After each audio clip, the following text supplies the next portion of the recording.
Olá, olá, olá, olá, boa noite. Mais uma vez estou começando sozinho, o Dr. Rogério ainda não chegou. Sempre deixamos para a última hora o atendimento. Então eu vou dar início e já vou fazer alguma introdução. É um assunto extremamente polêmico falar sobre rejuvenescimento do ovário.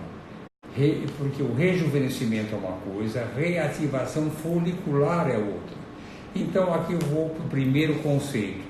A maioria dos tratamentos não fazem rejuvenescimento do ovário, fazem sim uma reativação de óvulos que estão já no ovário, mas estão dormentes. Então, nesse caso, nós fazemos alguns tratamentos que podem reativar aqueles folículos ovulatórios. Antes de falar de rejuvenescimento, eu quero falar de envelhecimento, porque para que haja o rejuvenescimento, devemos reativar alguma coisa que vem envelhecendo. E como acontece o envelhecimento celular? O envelhecimento celular começa na célula, no núcleo celular. Nós temos dentro das células cromossomos, que são aquelas tiras que carregam junto o DNA. São as informações genéticas que passam para gerações. É aquilo que nos dá as nossas características dos olhos, da pele, do jeito que nós somos. Nas extremidades do cromossomo temos os telômeros, que é a extremidade dele. E conforme nós vamos envelhecendo, esses telômeros vão encolhendo. Nós vamos, da mesma maneira que a pessoa mais velha vai diminuindo de tamanho. E essa velocidade de encolhimento pode ser maior ou menor. E existem algumas atitudes que podem acelerar esse encurtamento do telômero. Por exemplo, pessoas que fumam, o cigarro, as pessoas que fumam muito têm uma pele mais envelhecida, as mulheres entram na menopausa mais precoce. Isso é decorrente do cigarro, que acelera esse encurtamento do telômero. Outras situações como estresse, alimentação inadequada, tudo isso são aceleradores do envelhecimento, porque encurtam mais os telômeros. E existem também tratamentos que podem evitar essa diminuição. Por exemplo, uma qualidade de vida adequada, vitamina D, resveratrol, coenzima Q10, são produtos que podem diminuir essa perda do tamanho dos telômeros. Bom, e por que diminui? O que faz evitar, o Rogério já está chegando, o que faz evitar essa diminuição é uma enzima chamada telomerase. Tanto é que existem já produtos no mercado com o nome de telomerase, mas que não são aprovadas para esse fim. Então, a telomerase é uma enzima que diminui a chance ou desacelera a diminuição dos telômeros. E vocês vão ver por aí que existem até livros que procuram dar para a pessoa uma vida jovem prolongada, uma vida eterna, produzindo a telomerase, que é uma enzima que impede a redução. Então, todo tratamento, quando nós falamos sobre envelhecimento ou rejuvenescimento, de alguma maneira está envolvido com os cromossomos, com a telomerase e também com as mitocôndrias. Falando em poucas palavras sobre as mitocôndrias, são organelas que estão no interior da célula, que são responsáveis pela produção de energia celular. Quanto melhor funcionam as mitocôndrias, mais energia terão as células e também diminuirá o envelhecimento. Então, o que acontece com esse envelhecimento é uma perda da força energética das mitocôndrias que estão no interior das células. E os tratamentos de rejuvenescimento ou também reativação também englobam estimular essas mitocôndrias que já não funcionam de maneira adequada. Então, daqui para frente eu vou começar já a responder algumas perguntas, vou passar para o Dr. Rogério, que vai falar sobre alguns assuntos referentes à possibilidade de reativação folicular ou rejuvenescimento do ovário, que não é a palavra que nós mais gostamos. Só para comentar mais uma coisa, que numa primeira fase, quando nós começamos a divulgar esses tratamentos, muitas mulheres com 60 anos e com uma prole constituída nos procuravam para rejuvenescer do ponto de vista estético. Não tem nada a ver uma coisa com a outra. Pois não, Rogério, tem algumas perguntas para você aqui. Uma das perguntas que vem aqui, que nos mandaram já, é como podemos saber se é possível fazer o rejuvenescimento do ovário? Quais são os critérios que nós adotamos para aceitar um tratamento para rejuvenescer o ovário? Quando o Leonardo já estava falando, primeiro a gente tem que entender o que é esse rejuvenescimento ovariano, né? Que na verdade o que a gente chama de reativação folicular. O que além desse envelhecimento na qualidade que o Dr. Leonardo está falando, também tem uma diminuição da quantidade. Chega uma hora que não tem mais nenhum folículo, ou seja, não tem mais nenhum óvulo, e daí não tem como, o ovário entrou em total falência.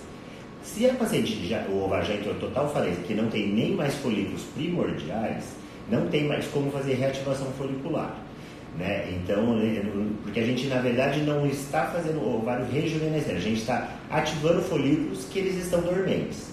A gente consegue ver só com ultrassom os folículos antrais, e às vezes a gente não consegue ver folículos antrais, então a gente considera que realmente o ovário está em falência, mas pode ainda ter alguns folículos primordiais. Então, o que é recomendado? Geralmente em pacientes que estão entrando em falência, mas assim, logo já entrando em falência. Após muitos anos de falência ovariana, normalmente já não se tem mais folículos primordiais, então não adianta a gente tentar resgatar folículos se esses folículos não existem. Outra coisa que a gente tem que entender é que esses tratamentos de reativação folicular, eles não melhoram a qualidade do óvulo. Então, pacientes mais velhas não vai funcionar, porque o problema não é nem só a quantidade, a qualidade geralmente já está muito prejudicada, né? Então, você tem que conseguir resgatar folículos, mesmo que você consiga, são folículos de muito má qualidade. Então, o que a gente considera? Normalmente, em pacientes que estão entrando na menopausa, né? E na menopausa precoce, em geral, pacientes abaixo de 40 anos, tá certo? Então, eu acho que isso é bom deixar muito claro que muitas pacientes com 47, 48, 50 anos ligam desejando o que nós podemos fazer para rejuvenescer o ovário. E nós deixamos bem claro, está no site isso, nós não realizamos esses tratamentos para mulheres com 40 anos, mais de 40 anos. 41 em alguns casos especiais, se tiver uma boa reserva ovariana ou possível de ser reativado, mas mulheres com acima dessa idade não é recomendável pela alta incidência de alterações cromossômicas. Reativar folículos que vão produzir bebês com problema não é o nosso objetivo. Outra pergunta. E só outra vez, também, algumas pacientes que têm má reserva também não é indicado. Má reserva mesmo, mas que o ovário responde, não tem por que fazer essas técnicas de uma cirurgia para tentar reativar se você já está conseguindo recrutar folículo. Normalmente o folículo que é recrutável vai ser os melhores folículos. Outra pergunta que vem assim é quais são as técnicas que são possíveis para se reativar o ovário. Eu vou falar de uma maneira geral que existem algumas.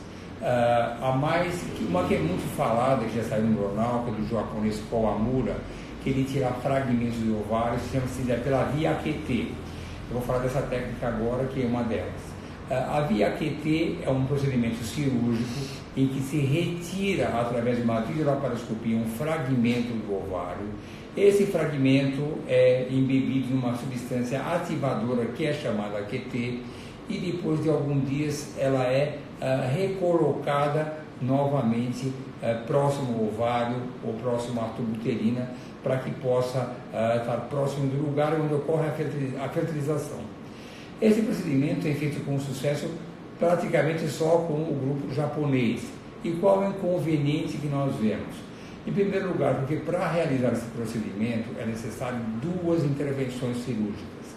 E aí a gente observa qual é a chance de gravidez para um procedimento como esse, que é experimental, e tem poucos casos no mundo, e submeter uma paciente a um risco cirúrgico desse tipo. Então vejam, a paciente deverá ser submetida a uma laparoscopia com anestesia geral, será feito um fragmento, retirado um fragmento, que será embebido nessa substância e depois de alguns dias uma nova intervenção cirúrgica. É um novo risco cirúrgico.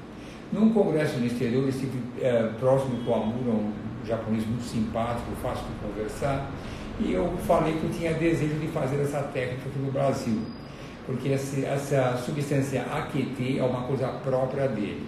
E aí já foi envolvido no lado comercial. Ele queria trazer a equipe inteira dele para cá, ia ter um custo financeiro, e essa substância via AQT era também custeada por nós temos que comprar. Frente a outras publicações, não houveram publicações científicas até hoje que comprovaram a eficiência desse tratamento. Então a via AQT parece ser interessante, mas o risco cirúrgico e a inviabilidade de você fazer esse procedimento, uma vez que quem vai custear, quando a paciente tem um convênio, uma única intervenção cirúrgica, ainda é possível porque o convênio custeia pelo menos a parte hospitalar. Mas os resultados são muito pequenos e muito pobres para que nós possamos colocar isso como uma rotina no nosso trabalho. E aí existem outras técnicas, eu vou até juntar uma com a outra, que nós já fizemos alguma, que é a via hipo. A via hipo é metade da via QT. Essa já foi protagonizada na Espanha, por um profissional da Espanha, que pensou, eu poderia fazer a via hipo, que é simplesmente a retirada de um fragmento do ovário, dividir em pequenos pedacinhos e reimplantá-los imediatamente, porque o fato de você cortar em mini pedaços já seria suficiente isso para reativar folículos. Então, numa única intervenção, uma única internação, você retiraria fragmentos do ovário, dividiria em mini pedaços, nós fizemos até um aparelho específico para esse fim e reimplantamos. Por ser um procedimento cirúrgico, nós já realizamos algumas vezes, somente em pacientes que já têm uma indicação cirúrgica, por exemplo, uma endometriose pequena, um mioma, um cisto, porque desta maneira eu não vou estar aumentando o risco cirúrgico, eu não vou estar fazendo um procedimento experimental sem necessidade, porque qualquer intervenção cirúrgica, qualquer anestesia geral, pode ter complicações. Então nós somos bem restritos em indicar somente nesses casos. Nos casos que nós fizemos, alguns deles, nós conseguimos óvulos, coisa que as pacientes não conseguiam anteriormente, conseguimos embriões que progrediram até o 3º dia, mas nós não obtivemos gravidez. Portanto, hoje em dia, nós restringimos a esses casos de fazer cirurgia e reimplantar no mesmo momento, somente quando já tiver uma indicação cirúrgica. Tem outros casos que pode comentar também. Aí tem mais duas outras técnicas que são mais simples, né? Uma que foi desenvolvida por um grupo da Grécia, que é a injeção de PRP no ovário. O PRP, o que seria? Seria você pega do sangue e extrai plaquetas. Plaquetas são células do sangue que têm muito fator de crescimento. E esses fatores de crescimento, eles poderiam ativar as mesmas vias AKT e hipo que a gente ativa quando faz os processos de reativação folicular. Então, o que foi a proposta? Você, com uma sedação, você injetar via vaginal mesmo a medicação, né, esse PRP, nos ovários, e isso poderia reativar alguns folículos. Os resultados são bem limitados, eles fizeram 150 pacientes, e desses 150 pacientes tiveram 3 pacientes que tiveram gravidezes, né? E mesmo assim é questionável até que ponto essa gravidez foi por causa do uso do PRP. De qualquer jeito, o PRP não é liberado no Brasil para esse fim, né? O Conselho Federal de Medicina emitiu já um boletim que para esse fim só é possível se você entrar num protocolo de pesquisa passado por um comitê de ética. E tem uma técnica mais simples ainda, que seria você só fazer punções no ovário. Isso seria um estímulo semelhante a você fatiar o ovário e reimplantar, e de uma forma bem mais simples. Não existe ainda relato na literatura desses resultados. A gente tem feito, até em pacientes que têm uma resposta muito ruim ovariana, a gente aproveita a anestesia da coleta de óvulos e já faz essas punções no ovário. E não temos ainda muitos casos, mas parece que o ovário tem respondido melhor depois que faz essa técnica. Né, que pode realmente estar fazendo sentido da gente estar reativando folículos que não estavam conseguindo ser recrutados. Bom, eu vou só completar sobre o PRP. O PRP tem sido usado em outros procedimentos de outras especialidades, em odontologia, em ortopedia, e nós mesmos temos usado para endométrios finos que não reagem à preparação habitual. Mas as pacientes sempre pedem para fazer o PRP, que até é um procedimento tecnicamente simples. Entretanto, muitas das pacientes vão para a Grécia, vão para a Califórnia para fazer esse procedimento. E até hoje, nós não observamos nenhum caso de um resultado satisfatório. Elas têm uma discreta subida do hormônio antimileriano, mas em seguida diminui. Então, nós não conseguimos nos convencer realmente da importância. Nós tínhamos, uma época, um projeto, um estudo, para que fosse permitido pelo Conselho Regional de Medicina fazer esse procedimento. Mas desativamos um pouco, porque as pacientes, foram para esses países, não conseguiram, houve uma queda de energia aqui, e não conseguiram isso, não obtivemos nenhum resultado. Mais um comentário sobre a reativação folicular simplificada, que nós chamamos aqui no IPJ de REFOS, de uma maneira abreviada. Eu particularmente tenho feito algumas vezes em pacientes que respondem com muito poucos folículos, 1 ou 2 óvulos. E no procedimento já que está programado para se fazer a reativação folicular, para fazer a punção para aspirar os óvulos, eu faço mini furos, é um procedimento que é complementar à aspiração ovular, não dura mais do que 5 ou 6 minutos e não é nem cobrado nenhum valor adicional por esse procedimento e já conseguimos algumas vezes maior número de óvulos. É um procedimento simples, é um procedimento que não acarreta um risco maior para a paciente, mas de todos eles pode ser aquele que dá uma maior esperança e não há um custo nem um risco adicional. Então o REFOS, que nós chamamos, que são essas punções seguidas no ovário, pode ser um objetivo que pode dar um resultado pequeno, mas por ser bastante inócuo, tem o seu valor. Existem outras perguntas aqui, por exemplo, qual a taxa de sucesso desses procedimentos? Você pode responder de um modo geral, a taxa de sucesso. O que eu digo que o único que tem alguma coisa para nós que é permitido até agora é o REFOS, que é a reativação folicular simplificada.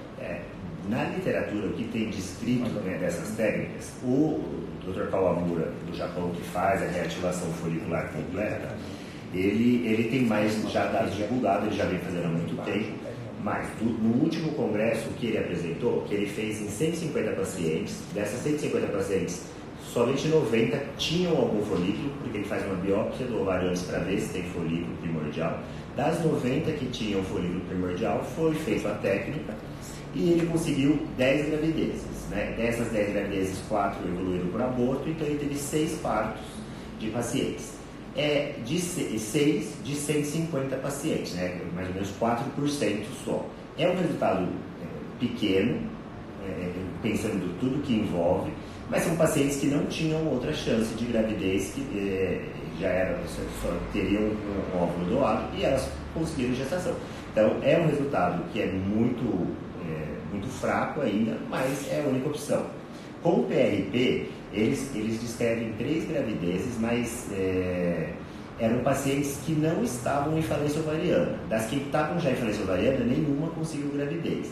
Então a gente questiona se foi realmente o PRP, porque o paciente que ainda está entrando em falência ovariana, ainda é possível ter gravidez. E ele tem 3 em 150, então também é um resultado bem questionável. Nas pacientes que fizeram a reativação simplificada, eles conseguiram 4 descrições de gestação, mas também eram pacientes que estavam entrando em falência ovariana.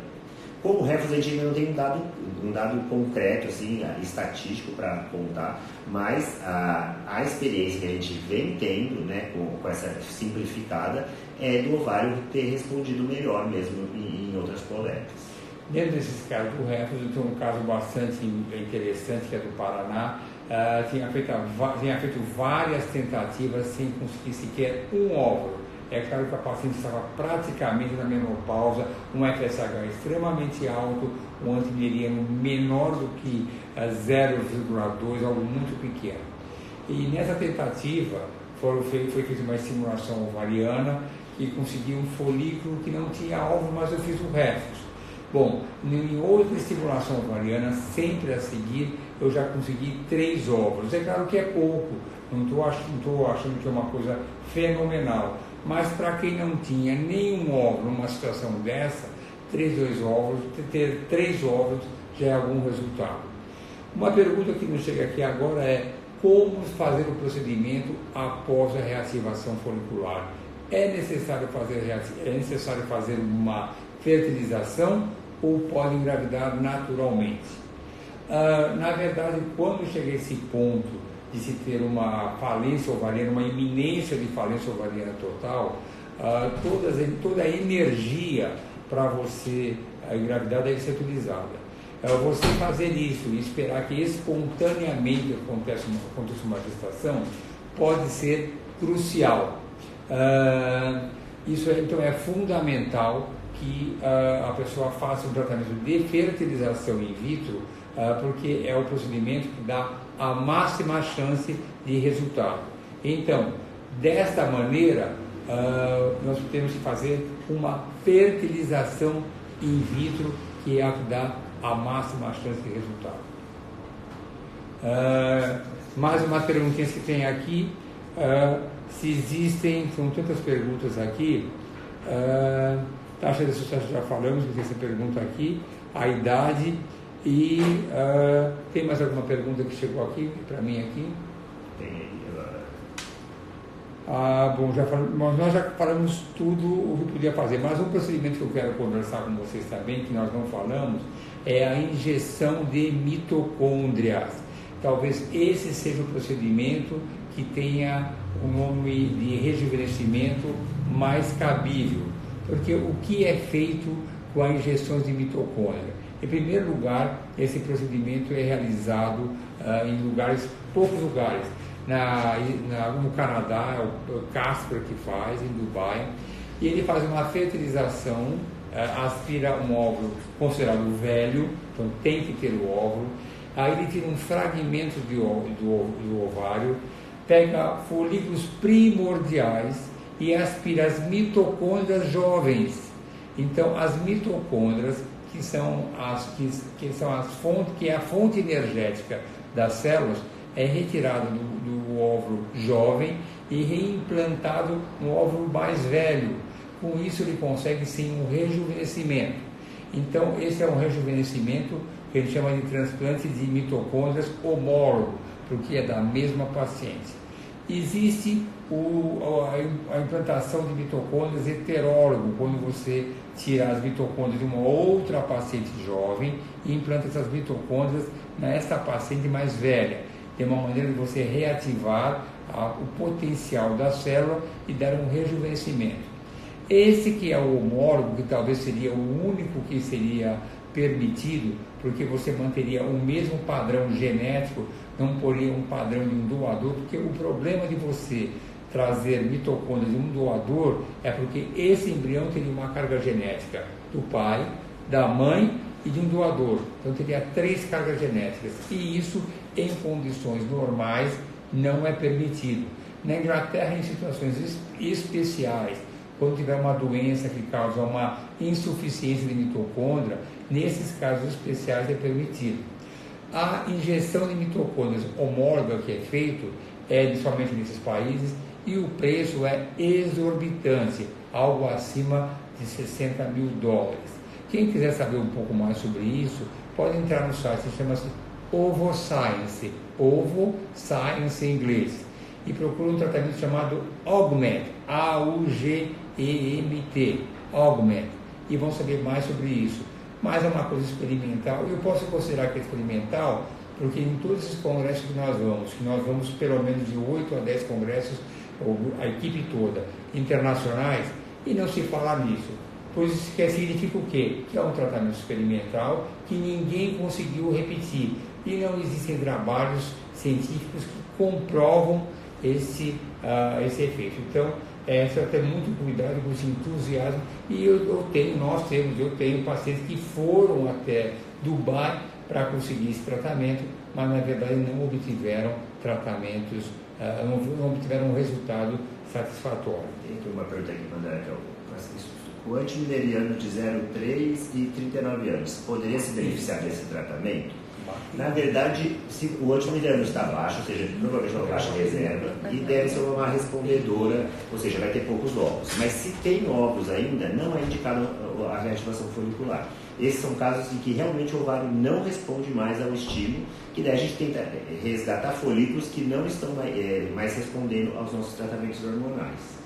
E só uma outra coisa falando, o que a gente poderia fazer para melhorar a qualidade, de uma forma mais simples, existe uma medicação que é a coenzima Q10, que é uma vitamina, que ela tem uma ação, pelo menos em vários estudos, que elas poderiam melhorar a ação das mitocôndrias. Ela não vai aumentar as mitocôndrias, mas ela aumenta a produção energética das mitocôndrias e poderia ter um benefício para melhorar a qualidade do ovo. Existem muitos estudos com animais, estudos em laboratório, que realmente a coenzima Q10 pode ter essa ação de aumentar as mitocôndrias. É uma possibilidade de se usar então, em pacientes mais velhas, né, que já têm os ovos de pior qualidade, mas a paciente tem que ter óvulos ainda, e também tem poucos estudos que realmente confirmam na prática clínica. A gente costuma usar para pacientes que estão em torno dos 40 anos e pacientes com baixa reserva também. Tá certo? Eu acho que aqui eu estou um pouco preocupado que a bateria toda hora dá um sinal que está acabando, nós temos ainda 4 minutos, mas no final fomos buscar agora uma bateria para garantir o prosseguimento. Mas é importante falarmos do que fazer com uma paciente que tem uma baixíssima reserva ovariana e não consegue engravidar. E temos algumas opções. No site do PJ existem algumas orientações de protocolos para baixas respondedoras. Existem vários protocolos, 30, 40, sempre existe um novo protocolo.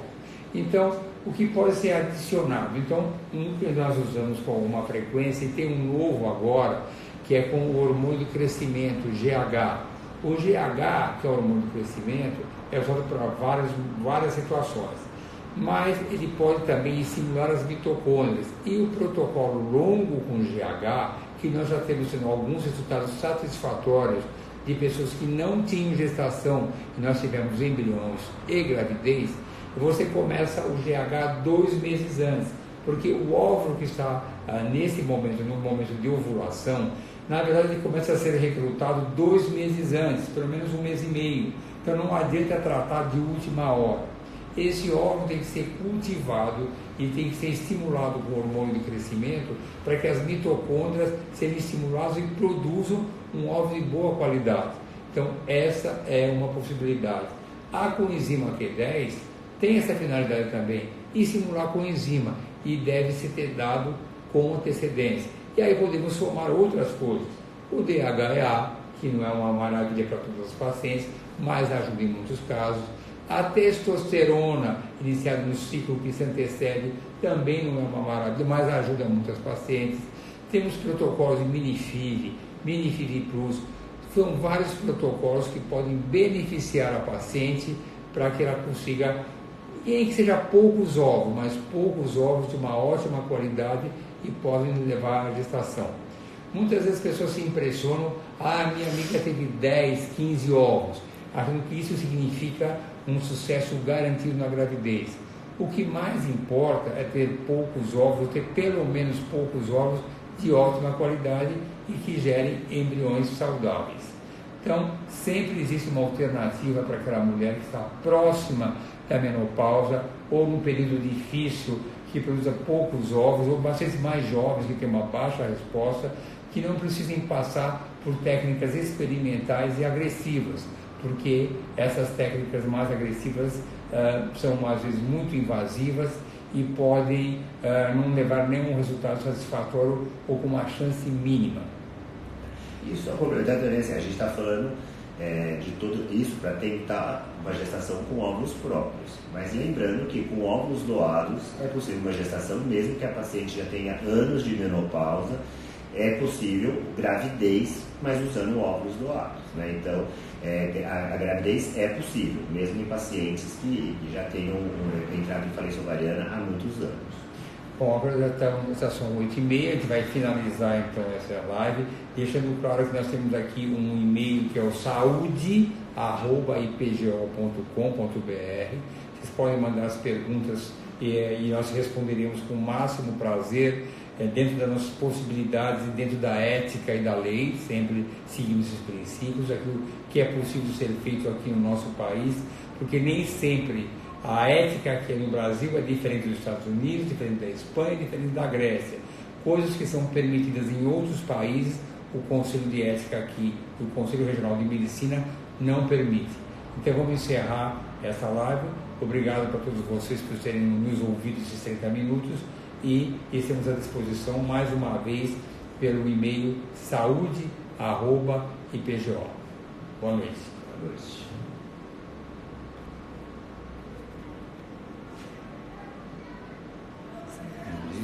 Não, só encerrar.